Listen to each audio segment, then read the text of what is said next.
Hi guys, welcome back to the channel. I'm Office Bloke Daz. I'm Gaynor. I'm Office Bloke Aidan. Okay, just about to leave the building. TV's on in my office. I glance up, see there's been an earthquake in New York. And I was like, what's going on here? New Jersey. So in New Jersey, yeah. I think from what I could gather from the Sky, I was watching Sky News, from what I could gather, it was in somewhere like Lebanon, New Jersey, or Clinton area, sort of like New Jersey, so northern New Jersey. Have you ever been in an earthquake? I have actually.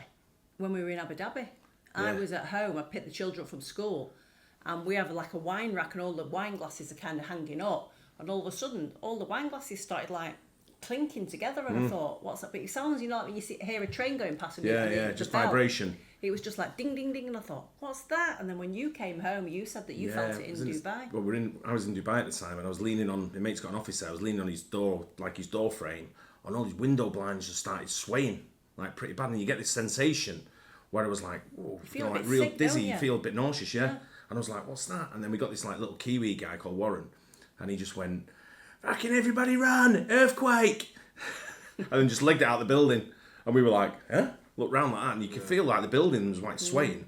So we kind of like, everyone was out, and I got, bad enough, I got behind like quite a heavy woman, sort of like he was out of breath going down the stairs, and we're on the 19th floor, sort of thing. So I just had to try and encourage her to, keep going, come on, let's go, keep going. She's probably thinking, I'm going to knock him out in a minute. Yeah, sort of thing. But I don't know what this is about. I just saw it, 4.8, which is not it's big enough to be felt. Yeah. But it's not a major one. I think Taiwan's was 7 point something this week, wasn't it? The one in Taiwan. So a couple of earthquakes coming across the world in the same week. Let's see what's happening in the Big Apple. Adam Klotz is in the Weather Center. I believe that he might be able to join us. Adam, are you there? Hey guys, yeah, I am here. I also didn't feel it. I feel like I was missing out on that. We do have a couple of graphics when these sort of things do happen. This is the location just outside of New York City. It's part of the Ramapo fault system. It's the longest crack in the Earth's surface on the eastern side of the country. And when earthquakes do happen, as we know, it's very rare. But this is it has typically been the spot that they have happened. This one was at our current look. Oh, getting ahead of myself here. Let me go back for you guys. At our current look, this one is a 4.7 magnitude, and it was located just half a mile down, which is incredibly shallow as far as these things go, which is why so many people felt it. Like you, I didn't feel it here in the building, but I have friends who've been texting far out into Brooklyn who felt this. Some folks up in Princeton, New Jersey also felt it. So it's really shallow. It's part of a fault system that is really long. It doesn't move very often, but when it does happen, this is typically where these happen here across the Northeast. And I do think that shallow nature is the reason that we've seen so many people reporting and texting and calling so far this morning. Adam, I wanted to ask you about that a little bit more. So we were just talking about the earthquake in Japan was much deeper at 21 miles. Taiwan.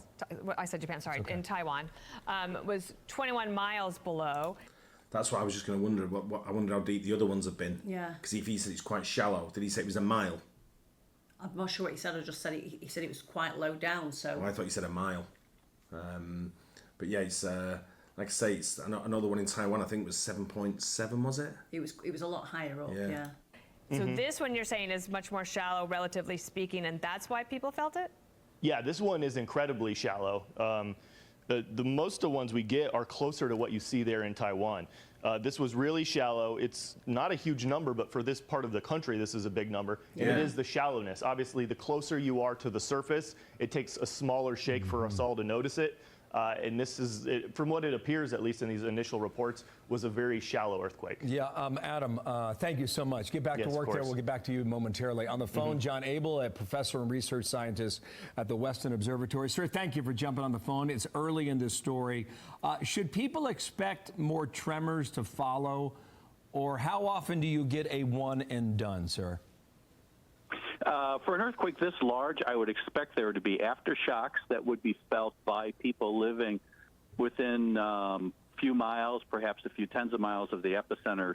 If there are larger aftershocks, say magnitude 3 to 3.5, and under normal circumstances, 3.5 would be about the largest aftershock that we would expect to see, with the most frequent aftershocks occurring within the next, say, 24 or 48 hours, but progressively decaying number of aftershocks after that. Okay, came in at 4.8, went to 4.7. Apparently it's gone back to 4.8. Is that normal?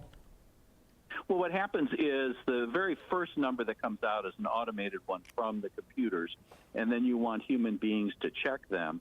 And then what happens is within minutes or maybe 10 minutes or so after the earthquake, then we can do more sophisticated analyses and actually get the best estimate of the magnitude. So that's why you'll see the magnitude fluctuate around over the first maybe 10, 20, 30 minutes. But by about 30 minutes after the earthquake, we have a good number. Yeah, well, I think that's it. Sort of like as far as the video goes. Yeah. We get the gist of it. It looks like there's no damage to anyone anywhere and anybody, which is the important thing. Yeah. There's no casualties. I know it's early part of the story. Yeah. But they're saying there, what was it, 4.8 is still quite high. It's quite a big big number, yeah. isn't it? Yeah, normally, like you say, the higher, but you can definitely feel it. The ones I've seen, like California ones, and the ones I've seen like in the Far East, especially things like they've been quite high numbers, haven't they? Yeah. The ones you've seen like that triggered tsunamis and stuff. Yeah. Or tsunami warnings at least. Yeah. But yeah, it was breaking news. I thought I'd touch on it and see what it was all about. Yeah. And I guess we found out there 4.8 earthquake fell across New Jersey and New York. Yeah. Hope everybody in that region's safe. Yes. Like I say, they're not reporting anything that's down or no damage to anything. So hopefully it stays that way. There you go. Breaking news from the office bloke Daz. Who'd have thought? Don't forget to like and subscribe. We'll see you on the next one. Cheers. Cheers. Bye.